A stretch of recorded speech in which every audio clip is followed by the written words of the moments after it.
This has been a great year for gaming so far, so much so that I've actually already argued that I think this might be the best year in gaming to date. And with how amazing the stuff that's already come out has been, there's a lot more coming up that I am super excited about. So much so, I want to make a list of the top 10 games I'm most excited for. There are far more games than I can possibly fit on this list, but I narrowed it down to the 10 I'm personally most excited for, ranked them in order, and we're going to start with number 10, which originally this was going to be Might and Magic Clash of Heroes, the Definitive Edition, which I realized actually is releasing today, the day this video is going live. So check that game out because I'm super excited about it and I'm so happy it's been updated for today. But the new number 10 as a result of that is Blasphemous 2. Look, I'm a simple man. I love me some Metroidvanias, and while we're still waiting to find out what's happening with Silksong and when that's going to actually release, and until we know what's actually going on with that one, my most anticipated one for now is Blasphemous 2. If you haven't played the first game, it is a very simply put, metal rendition on the Metroidvania formula. It does have a little bit of Souls-like influence thrown in as far as punishment for death, although it's much more forgiving in comparison. While the first game was an absolutely fantastic 2D action platformer, one of the things about 2 that has me really excited is weapon variety. In the first game, you just had a standard longsword to work with, and that's it. With Blasphemous 2, they've already revealed that you actually have 3 different weapon styles to choose from and experiment with, and that is something that I just immediately fall in love with this genre. I love being able to try different weapon styles, pick the one that suits me best, or even do multiple playthroughs where I focus on different ones, which it looks like Blasphemous 2 is going to facilitate. If you haven't played the first one yet, it is excellent. I highly recommend giving that a look right now, and get ready for the second one when it launches later this year. Number 9, Marvel's Spider-Man 2. Now this is probably coming in a little lower than some of you might have expected. Don't get me wrong, I am extremely excited for it. It is on this list after all, but that's just a testament to how many other games are coming out this year that are very much my specific kind of jam. That said, I was a huge fan of the first Marvel's Spider-Man. I think it is an excellent execution of a formula that we've seen on a lot of first-party Sony titles, where it is a third-person action-adventure, a little bit of open exploration and side objectives thrown in with a strong central storyline, solid, fun, and cinematic-looking combat, and the expanded story that we got with Miles Morales at the launch of the PS5 was a worthy successor to that game. And so seeing a new, proper, full-blown sequel come out that allows you to play as both of these characters and seeing where they take this particular incarnation of the Spider-Man storyline, I am super hyped for it. This is the kind of game where I'm not expecting to be some kind of major revolutionary title where there's going to be some major surprises in it other than the storyline, but there's nothing wrong with that because the core formula here is just so excellently dialed in, and it's something that I can't wait to play more of. Number 8, Like a Dragon Gaiden, The Man Who Erased His Name. As a relatively recent fan of the Yakuza franchise, or what's now called Like a Dragon, I played all the games back-to-back back in 2021 and absolutely fell in love with them, and I've just been waiting for more and more games to come out. We already had an excellent release earlier this year with the updated port and remaster of Like a Dragon Ishin, and now with Like a Dragon, The Man Who Erased His Name, we're going to get another more traditional entry in the franchise. And what's particularly really exciting about this game is that it is a side title. It's something they're experimenting with where it's at a reduced price point and it's a slightly smaller game compared to the regular ones. But what's interesting about it aside from that is that this is the first game starring Kiryu that is since the original lead creative for the Yakuza franchise left. So I think this is actually a really important release because it's giving us our first taste of what this kind of potential new direction for the franchise can look like, to see how it is in the hands of its new lead creatives, as well as giving us a little bit of a hint for the next full installment that's coming out next year, which is going to be more of an RPG style game. The Like a Dragon franchise just has this amazing ability of balancing between over-the-top, almost comedic style events, while also having some of the most dramatic and just soul-crushing storyline moments possible, and I can't wait for Like a Dragon Gaiden to give me more of that. Number 7, Star Ocean: The Second Story R.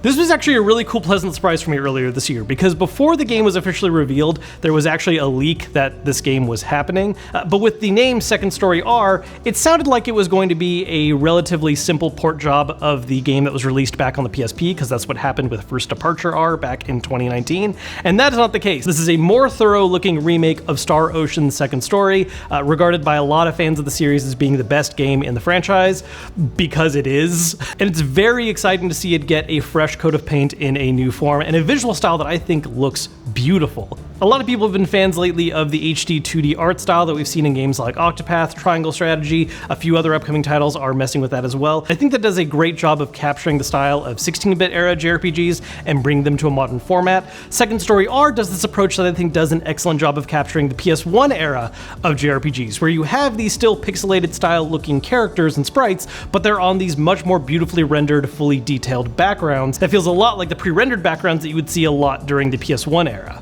This is a wonderful JRPG for so many reasons. If I have to call out one specific thing that I love about it, it's the fact that it is extremely replayable, with two different main characters to choose from that give you different perspectives during certain parts of the storyline, as well as recruitable party members that are actually optional and changeable, and you can end up with two totally different looking parties by the end of a playthrough. So it's worth at least 2, if not more, playthroughs to experience everything the game has to offer.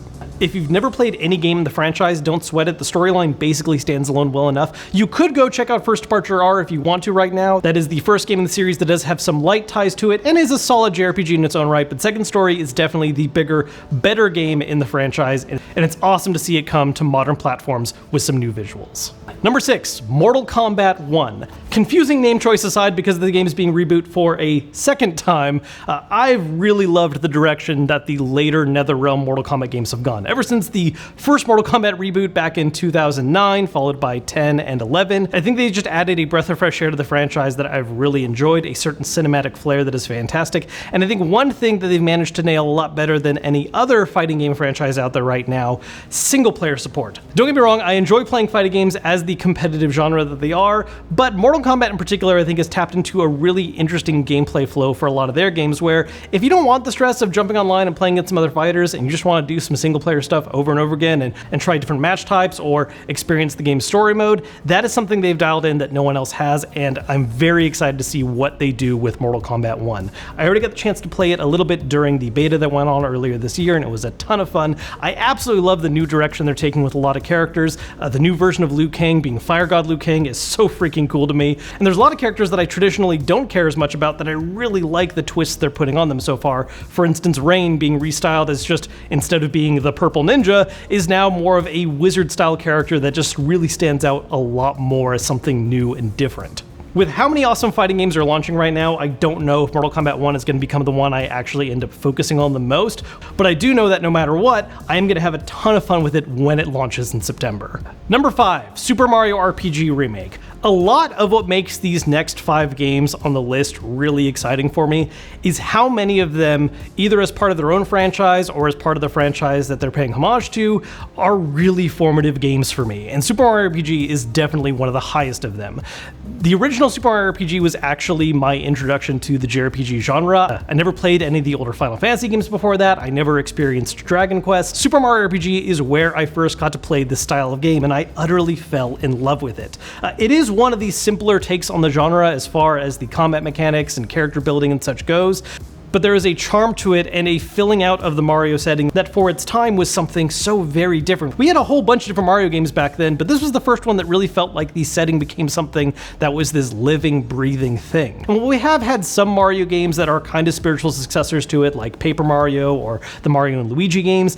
None of them really felt like they recaptured the exact same feeling to me, and that's why I'm so happy to see this game come back with a proper remake. One that is not only redoing and updating the visuals of the game, but is also looking like it's going to be changing some combat aspects of it as well, based on the little snippets that we've seen in trailers so far. There's also this very delusional part of me that is convinced that because this remake is happening, Geno has a solid chance of actually showing up as a full playable character in the next Super Smash Bros. Game.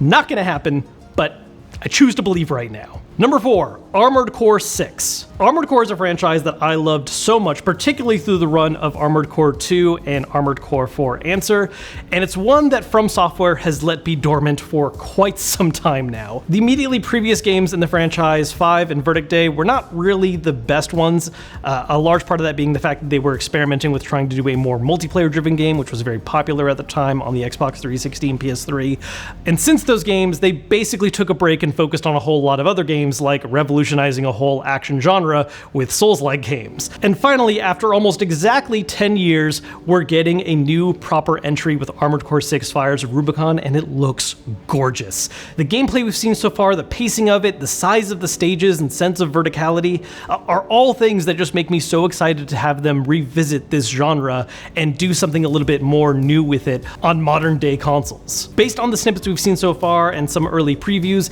it's sounding like the game is walking a really nice balance of having some of that really in-depth nitty-gritty mech building that is such an important part of the genre, while updating the combat to something that feels familiar to past games but has this faster pace and frenetic vibe that really appeals to me. After the increased reputation that FromSoft now has after doing games like Dark Souls, Bloodborne, Sekiro, and of course obviously most recently Elden Ring, I'm really excited to see them revisit Armored Core and see what kind of potential splash this game could have, because it always felt like the older ones were these kind of hidden gems that not nearly enough people talked about or actively experienced and got to share playing together, and I hope that's different for Armored Core 6. Number 3 on this list is also my number 1 anticipated indie game this year, Sea of Stars. Chances are you've heard me rant about this game more than a couple times. I'm gonna do it again. Look, I'm a huge fan of the previous game from Sabotage Studio, The Messenger, that was this wonderful love letter to 8 and 16-bit ninja platforming games, and now they're bringing that same quality over to what is personally my favorite genre, RPGs, specifically tapping into some of my favorite SNES era ones like Super Mario RPG, which we've already talked about, and my favorite video game of all time, Chrono Trigger.